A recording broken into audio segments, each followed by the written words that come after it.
किताब दीवारे जर के साए मुसन्निफ अशरत मुंशी माँ।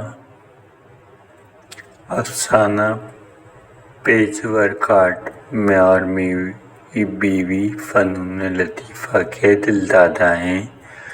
वो शायरी और मौसीकी के फ़न शनाज़ है और मैं भी हर फ़नकार व मुसव्विर की दिल से इज़्ज़त करता हूँ।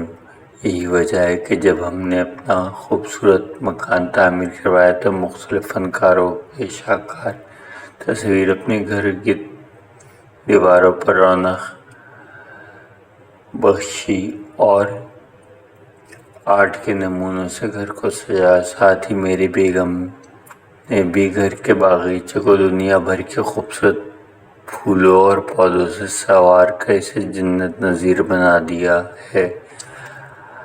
अब दिन भर चहकते परिंदे अपनी खुशहाली से गुनगुनाए और फूल और पौधे अपने रंग व बू से फिज़ाएं महकाए रखते हैं। इन दिनों हम 3 माह के लिए अमेरिका जा रहे थे, जहां हमारी बेटी की यहाँ पहली विलादत मुतवक्को थी। मकान की बालाई मंजिल खाली थी तो हमने सोचा कि मकान के उस पोर्शन को कुछ अरसे के लिए किराए पर दे दिया जाए।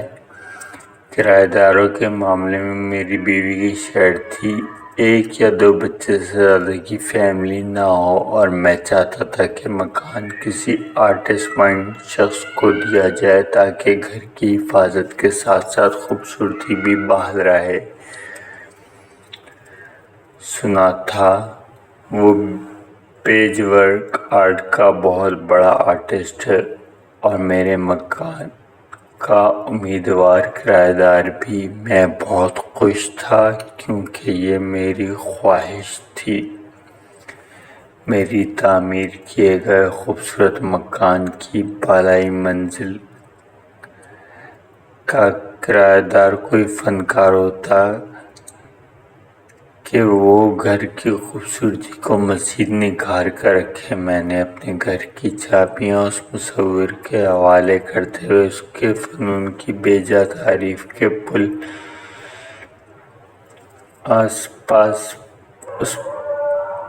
पास बांध दिए कि वो मेरे घर को अपने लाजवाब फ़न से मज़ीद दिलकश बना दे, जबकि मैं उसके कई फ़न पारों से वाकिफ़ भी नहीं था और ये नहीं जानता था कि पेजवर्क आर्ट से आगे की आर्ट फील्ड कौन सी है। 3 माह बाद अमेरिका से वापस लौटकर जब अपने मकान के अहाते में दाखिल हुआ तो मुझे उजड़ा गार्डन और मकान के इर्द-गिर्द कूड़े करकट के ढेर की झलक ये एक शौक सा दिया।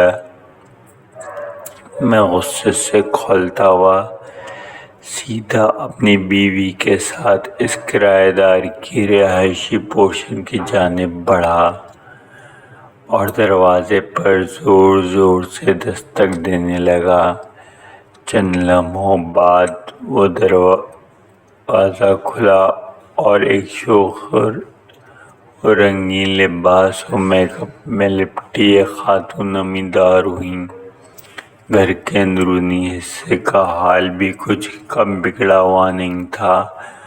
अंदर चंद बच्चे दौड़ लगा रहे थे। दीवार पर रंगीन पेंसिलों से आर्ट के बचकाना नमूने मेरा मुंह चढ़ा रहे थे। मैंने गुस्से से खातून से किराएदार की आर्टिस्ट की बाबत सवाल किया, कहाँ हैं आरफीन साहब? मेरी आवाज़ सुनकर वो मुसव्विर एक कमरे से शॉर्ट पैंट और बनियान में निकलकर मेरे सामने आन खड़ा हुआ और मुस्कुराते हुए इस रंगीन लिबास पहने औरत के पीछे करते हुए मेरे सामने आकर बोला, अरे वक़ार साहब, कब पहुँचे आप? उसने बड़े तबाक से ہاتھ بڑھاتے ہوئے خوش مزاجی کا مظاہرہ کیا۔ جانے دیجیے صاحب، آپ نے میری خوبصورت مکان کا کیا حال کر رکھا ہے۔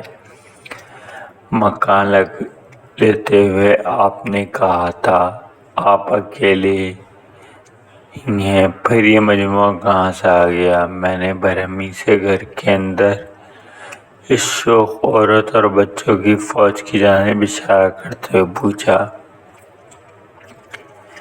میں تو اب تک اکیلا ہی تھا جناب، 1 ہفتے پہلے ہی شادی کی ہے۔ آرٹسٹ نے مسکرا کر اس عورت کی جانب نگاہیں گھماتے ہوئے جواب دیا۔ پھر یہ سب کون ہیں اور میرے مکان میں کیا کر رہے ہیں؟ میں نے اپنے غصے پر قابو پاتے ہوئے بچوں کی فوج کی جانب نگاہ ڈالتے ہوئے کہا، جناب میں نے تو آپ سے کہا تھا میں اپنے ساتھ صرف اپنا پیج ورک آرٹ ساتھ لگاؤں گا۔ یہ میرے پیج ورک فیملی ہی میرا سب سے بڑا فن ہے۔ یہ میری تیسری بیگم اور یہ ان کے پہلے شوہر کے 3 بچے ہیں، ساتھ میں جو 2 بچے ہیں وہ میرے ہیں۔ ان بچوں کے ساتھ جو 4 بچے ہیں وہ میری پہلی بیگم کے شوہر اور میری دوسری بیگم کے دوسرے شوہر کے ہیں۔ اور ابھی شاید وہ کچھ اور کہتے، میری بیگم نے میرا بازو پکڑ کر مجھے اپنے رہائشی پورشن کی جانب گھسیٹتے ہوئے کہا، ارے چلیے، گھر توبہ ہے، اسی لیے پیج ورک آرٹ پسند نہیں کرتی۔ یہ کمبخت آرٹ تو کسی بیماری کی طرح تخیل سے عملی زندگی کی طرف کچھ زیادہ ہی تیزی سے پھیلتا ہے اور جوڑ سے زیادہ توڑ کا عکاس ہوتا ہے۔